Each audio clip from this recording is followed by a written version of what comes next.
Ah, le sucre, quand je te dis, hein.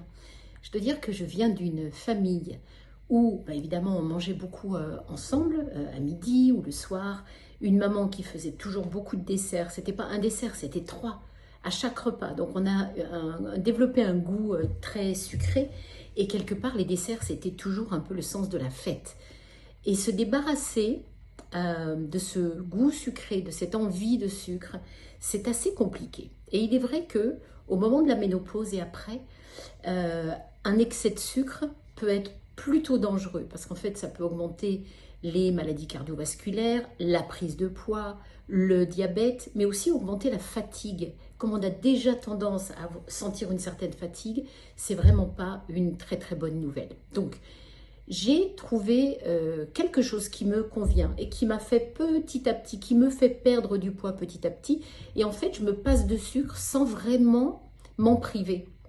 Et en fait, j'ai suivi une formation d'un médecin qui parle de chronodiète et j'ai changé ma façon de m'alimenter. En fait, pour avoir moins besoin de sucre dans l'après-midi et le soir, vous savez, les gâteaux, grignoter, le sucre. Pourquoi? Pour aller chercher de l'énergie rapide, tout simplement.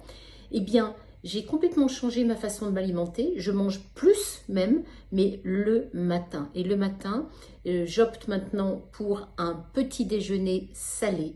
C'est-à-dire que je vais prendre 2 œufs à la coque. À la coque, c'est l'idéal parce que l'œuf est moins cuit et c'est là qu'on a vraiment tous les bienfaits de l'œuf.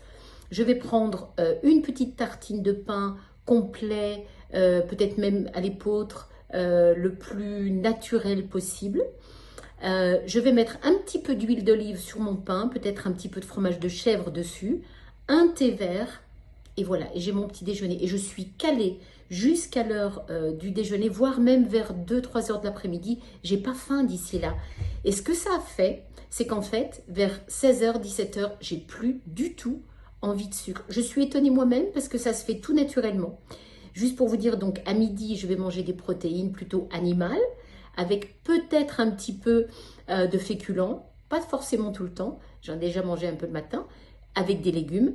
Et c'est à 4 heures, vers le goûter ou 17 heures, que je vais prendre quelques amandes et un fruit. Donc là, j'aurai cette partie un petit peu sucrée.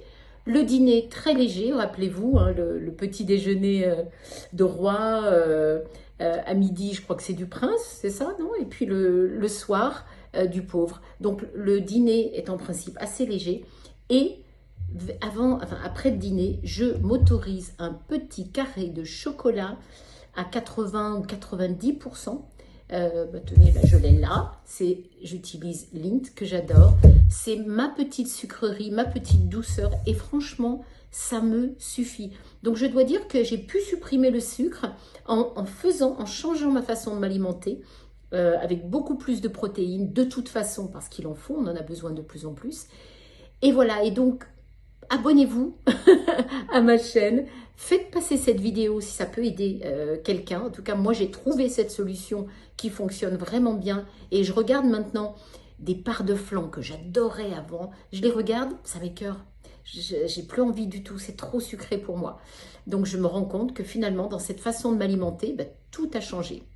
Donc, réduire le sucre à la ménopause, c'est fondamental pour aider son corps à mieux gérer ce nouveau rythme, à avoir plus d'énergie et à protéger sa santé à long terme. Je vous dis à tout bientôt et on relève le défi ensemble.